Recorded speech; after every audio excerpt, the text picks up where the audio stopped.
Hello, go ahead and sign into your SMCPS Gmail account. You can come up here to what we call the Waffle in Elementary School and give it a click. If you use Google Sites, SITES on the regular, it will show up right here in your tray. If you do not, you probably will have to scroll down a little bit, click more, and then hit even more from Google. This page will show you a lot of their products. If you want to learn more about what Google's offering, feel free to spend some time reading here. Otherwise, you're just going to scroll down to the bottom, and for this purpose, we are looking for sites. Go ahead and give that a click.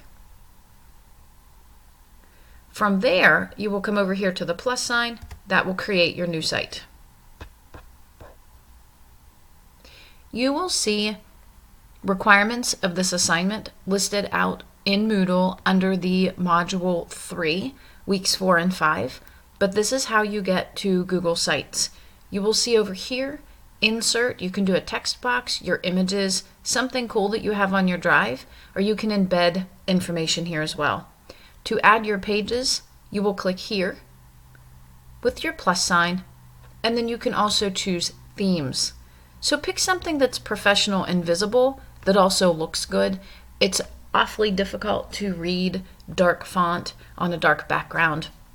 You probably know things like that at this point.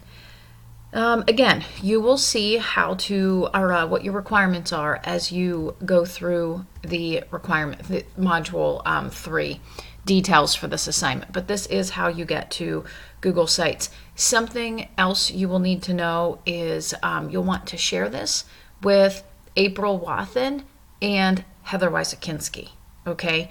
And when you type our names in there, that will show up.